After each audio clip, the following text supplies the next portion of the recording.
Let's dive right into this explainer and unpack the hidden mechanics of ancient biblical storytelling using Dr. Stephen D. Mathewson's exegesis process. If you love tearing apart masterful stories to see exactly how they tick from the ground up, you are in the absolute best place. Today, we're decoding a framework that is going to completely change the way you read ancient texts. Look, if you've ever read an Old Testament narrative, you've probably asked yourself this exact question. Why do the authors give us almost zero physical descriptions of their heroes and villains? I mean, where are the sweeping details about the scenery or what the characters are wearing? It can feel a bit empty, right?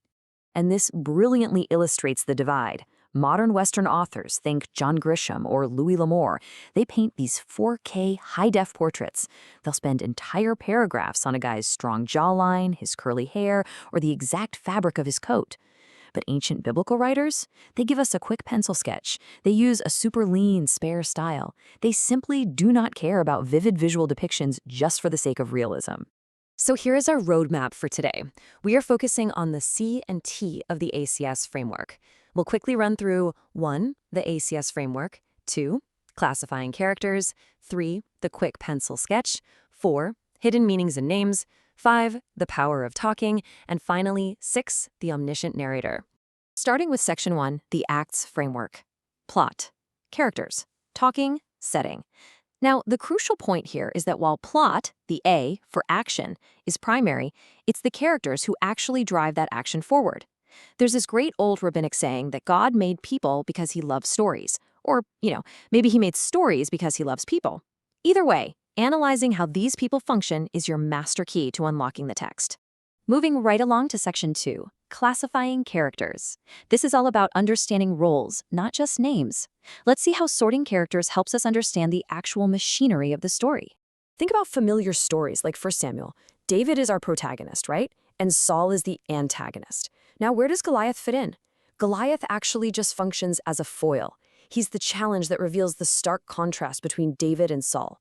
This totally reframes the narrative. We casually call the story David and Goliath, but structurally, the giant is just a foil to prove exactly why David is a better choice for king than Saul. The real tension is between the protagonist and antagonist. The foil is just the catalyst. But hold on, Dr. Mathewson gives us a massive reality check here. These are analytical tools. They aren't labels meant to reduce a complex, ancient story into some neat little Western literary box. The goal isn't pinning a label on an ancient text just to feel smart. The goal is clarity on how these characters relate to one another to push the plot forward.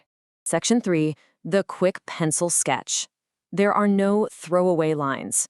Because the biblical authors use that super lean, quick pencil sketch style we talked about, whenever a physical detail is actually mentioned, it is absolutely critical to the plot. There is zero filler. If you read that someone is tall or hairy or remarkably good-looking, it isn't there just to help you imagine the scene. It is a critical puzzle piece. Okay, just look at how this plays out in Judges chapter 3. It's wild. The physical quirks of Judge Ehud and King Eglon aren't just random trivia. They are the literal mechanics of a successful assassination. Ehud is left-handed, right? So he straps his dagger to his right thigh. When he goes through security to see the oppressive King Eglon, the guards, who are totally expecting a standard right-handed warrior, only frisk his left side. Boom, he sneaks the weapon in. Then the text deliberately points out that King Eglon is very fat. Why on earth tell us that? Because when Ehud strikes, the fat literally covers the blade, making it look like the king is just resting. That buys Ehud the crucial time he needs to escape. That quick pencil sketch, it perfectly sets up the entire sequence of events. Let's hit Section 4, hidden meanings in names, building a character profile in a single word. Another absolutely brilliant way ancient narrators show rather than tell is through the characters' names. In these cultures, a name isn't just a random label. It's a massive flashing neon sign about their character or their destiny. Notice the deep irony the authors are weaving in here. Take Elimelech, for instance. His name means, "My God is king," yet ironically, he turns his back on God's land the second a famine hits. Then you have Nabal, whose name literally translates to fool, and guess what? He acts exactly like one when he opposes David. Naomi means pleasant one, but after going through immense suffering, she actually asks to be called bitter. And Ruth, which means friendship, embodies that trait perfectly by staying totally loyal to Naomi. The narrators are literally handing you the character's entire arc the very second they step onto the page. Moving to Section 5, the power of talking. Dialogue carries the freight of meaning. This is the T in our framework. In biblical narratives, the absolute most critical messages are placed directly into the characters' mouths. While we modern readers usually expect the narrator to jump in and summarize the moral of the story, ancient writers preferred to let the dialogue do all the heavy lifting. The narrator uses these 4 specific functions of dialogue to curate the story. Instead of just telling us someone is greedy, they let us hear the character demanding food. Instead of bluntly stating someone is wise, they let us read an incredibly brilliant, persuasive speech. Speech isn't just background chatter. It's the architectural support beam for the story's main idea. A perfect example of a character dropping the big idea is Joseph. His words right here completely summarize the theological meaning of chapters 37 through 50 in Genesis. The narrator doesn't pop in at the end of the book to give a little moral wrap-up. No, he simply selects this exact, powerful statement from Joseph to tie a bow on 14 long chapters of narrative.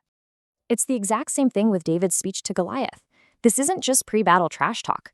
This is the author taking the core message of the entire narrative, that faith matters more than physical weapons, and putting it front and center. By putting these words into the mouth of the protagonist, the storyteller basically guarantees that you walk away understanding the true victory. It wasn't about a lucky slingshot shot. It was about faith. Finally, Section 6, the omniscient narrator. Hitting the pause button for insider information, we have to look at the narrator themselves, because occasionally they step out of the shadows to give us a major advantage over the characters in the story. When the narrator drops this insider information, it completely shatters the lens we were looking through. Imagine you're watching a mystery movie, and you know exactly who the culprit is from the very first scene, but the detective on screen is totally clueless. That VIP backstage pass? That is exactly what the omniscient narrator gives us. For example, in Genesis 38, Judah is totally in the dark, but the narrator pulls us aside to reveal the true, hidden motives behind his sons' deaths. Judah thinks his daughter-in-law Tamar is cursed, and honestly, if the narrator didn't step in, we might think the exact same thing.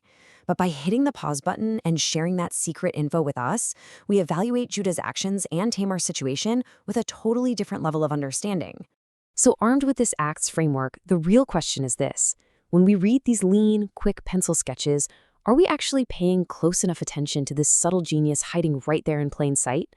Every name, every scarce physical detail, every carefully chosen conversation, and every whispered secret from the narrator is there by design.